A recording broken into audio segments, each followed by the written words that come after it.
If you're watching this live, hashtag live in the comments. If you're watching this after the fact, hashtag replay. Okay. So I'm going to talk about basically high performance people and what it's like to be around high performance people. Okay. And maybe some of you in this group are already high performing people. Maybe some of you are wanting to be a high performance person. And maybe some of you guys are just like working towards that right now. Okay. So, one thing that kind of I get a lot of inspiration for these lives, like just in my everyday life, like what I'm going through, or like what I see my clients going through.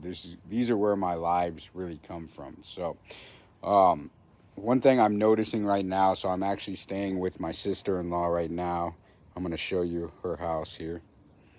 So beautiful house. It's super big. So her and her husband, they work hard, and they got they live comfortably, so it's cool. Nothing wrong with it. But one thing that I noticed is that, so it's my wife's sister, and she has a daughter that still lives with her, and her daughter has two kids. Okay, so we got those kids. We got my kids in the house, which I have three kids. And then I want to say there's Yeah, maybe that's it. Maybe there's just some other kids visiting from time to time. But anyways, so one thing that me and my wife have just been noticing is that, like, and maybe this is across the board. I don't know if it's just here. We see this a lot with back when we had neighbors and things like that, and you know, we try not to be judgmental people, but we try to lead by example as well too. Like, so basically, and that's kind of my first thing with high performing people, is like high performing people get around other people, and they don't lower their standards to what other people are doing around them. Okay. And this is by no means saying, like, I'm a high performer and I'm better than people. Like, I'm not better than anybody, and I have my struggles, but I do consider myself a high performing individual. I consider my wife a high performance woman, just because of the standards that we set, and the fact that we don't deviate from our standards too much, right?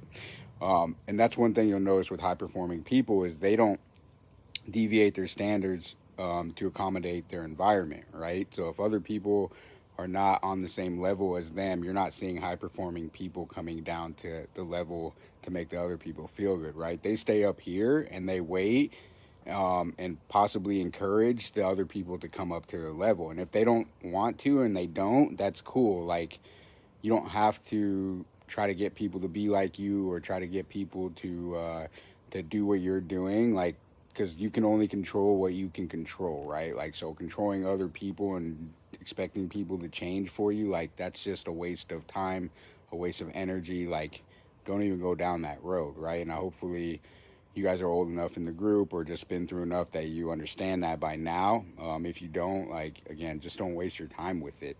um, so that's one thing, is just high performing people don't we don't lower our standards, right? And the reason that I bring that up is just because, so the kids here, like, they don't eat normal food, or what I would consider normal foods. Like, everything they're eating is processed. They get snacks before they even eat their lunch and dinners and shit like that. And then the parents are wondering, like, why they are not eating and shit, and why they won't eat certain foods, because they don't make them try different foods. They just kind of, like, if they complain about something, it's okay. I got one person on here. Give me a thumbs up. Let me know you can hear me. Anyways, going back to what I was saying. So if the kids complain about something, it's like, well, that's it. Like, the kids run it, and I just think it's just terrible, man. And it's like, I see it more and more nowadays. It's just easier to give the kids what they want, and so, like, for us, it's like, we try to eat, decently healthy. We try to make our kids eat decently healthy. Now, our kids still get snacks, and they still get the crap food. Like, don't get me wrong on that, but they have to try new foods, and they have to finish certain foods before they can have other foods, right? And they don't get anything before. Like, I'm not gonna sit you down to have, you know, chicken and broccoli and give you some freaking fruit snacks right before I do that. Like, it just doesn't make sense to me, but that's what parents do. So that's what we're noticing in this household right now, right? And it's my wife's parents live here too as well too, so it's like a full house, and obviously you saw the house, like it's huge, so it's still comfortable. But anyways, we're just noticing that our standards are just higher for those things, right? It's also like our standards are higher for screen time with our kids. Like, we don't allow our kids to just be on the iPad all day every day. Now they get their time, but it's a privilege. It's not these kids just get their iPads like whenever they want. They're just laying around. They can literally pick them up whenever they want. And so that's another thing too. Is just like they're not getting exercise. They're sitting in front of their screens. They're eating junk food all day. They're not even eating real food. And again, I'm not trying to be judgmental here. I'm just trying to show you. But here's the thing, and they don't go to bed on a certain time. Like, it's crazy to me. Even that's the other kid is like my sister's.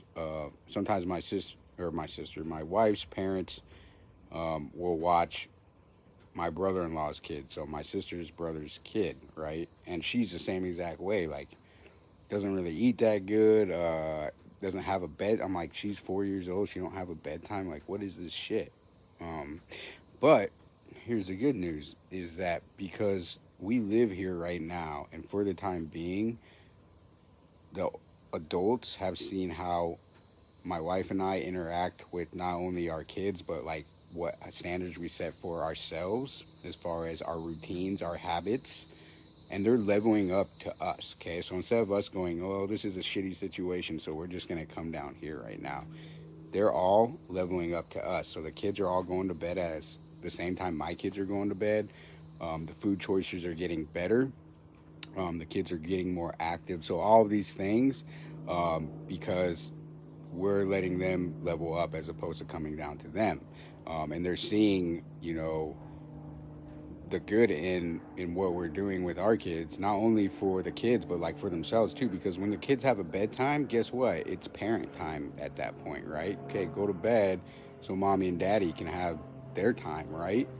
And this is good for your relationship. This is good for the kids as well too. Kids thrive off structure, so it's just crazy to me when people don't give their kids structure. I know it's a hard thing to do because, like, you know, inherently we want to make our kids feel good. We want them to not have to struggle. We don't, when they hurt, we hurt, and that's feel like that's why it's hard for parents to discipline their kids and structure their kids. But like, kids need the structure by, and my thing too is like, you you should always try to see how you can make your kids life harder, right? Like, and that sounds kind of weird and maybe it sounds mean or something, but like, how can I make you struggle a little bit to get you to see what you're made of, right? Because if we just give you everything, if we just let you have whatever you want, you're gonna get into the real world and you're gonna get your ass kicked, dude. Because like, you're not used to being told no,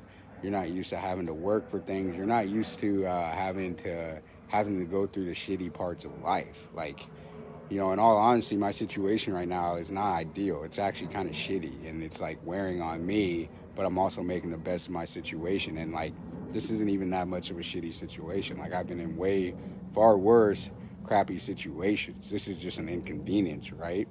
But like, somebody else that never got put through certain things in their life, they might look at this situation like this is the worst thing ever and they're mentally breaking down, right? This isn't that big of a deal, okay? And when you go through those struggles and you get your kids to understand those struggles and you make them squirm a little bit almost, like, one thing me and my wife do when we're in our house is like the kids do push-up sit-ups before every meal, right? And it's not so much to like, um, yes, it's to get them in shape a little bit, but it's just more of like, hey, what'd you do to earn this? Like, not that they have to earn their food, but more of like a disciplinary thing, right? It's like making your bed in the morning, brushing your teeth, like all of these structural things that they're gonna get a lot out of as they age, right? Um, so that's just kind of my spiel on high performance people. Like, when you become high performance, if you're a high performer, like, people are gonna look up to you, and they're going to try to elevate themselves to your liking, right? And if they don't, and they don't want to do it, like then you'll start noticing like you're gonna just start. I wouldn't say cutting those people off, but maybe not spending as much time around them because they're not in the same life trajectory as you anymore. Okay. And again, it's not about being better than anybody. It's just having higher aspirations for yourself, higher standards for yourself, right? So remember that, like, get around high performing people. If you don't feel like you're a high performance person, get around high performing people. And that's what's great about this group, about having a coach. Your coach is high performance. Like if he or she wasn't, they wouldn't be a coach, right? So being around them more, being involved in our group chats, in our Facebook group, like here, right? These people are all either high performance because they've been doing this for a while, or they're becoming high performers, right? And the more that you be around those people, even if it is virtually like you are now, the more you are going to get out of that, right? The more you are going to become that, okay? Because you are just the average of the 5 people you spend the most time with, okay? And that doesn't have to be physically, that can be virtually as well too. Because if you're listening to me all the time, if you're listening to Coach Eric, if you're listening to, you know, Angelo, if you're listening to Mindy, if you're listening to Sarah, like these high performance people, we all are going to say the same things, and we're all going to think the same patterns, and we're all going to think the same way, right? Just like on the opposite end of the spectrum, if you're going to the bar every weekend and you're hanging around these people who are smoking, drinking, being negative, you know, talking about how they got screwed about something, like you're going to start thinking that way too, right? So that's kind of my spiel on high performance people, guys. If you liked it, give it a thumbs up, comment below, hashtag live, hashtag replay, or any kind of comment you want to comment on that. My opinion isn't king. Like, if you guys want to debate on something, like, I'm cool with it. Like, I always like to have other people's opinions as well, too. So, we are doing a live training. I'm doing the live training this Wednesday. I'm sorry, next Wednesday. So a week from this Wednesday, the 18th, 7 p.m. Central Standard Time. So we're going to go over something we have not gone over yet. I'm looking forward to it because I think it's been a couple months since I've been able to do a live training because I was out of town and I was moving. So now I got to do my favorite part of this and do the live training. Okay. If you're new in the group, you need to be on that live training, okay? The most successful people in the group are on the live trainings every week, okay? Just look to your left and your right. You see who's successful and you see who's showing up to these calls. So, love you guys. Have a great week. Let's freaking crush it. Comment below. Love, heart. Let other people see this. Thanks, guys.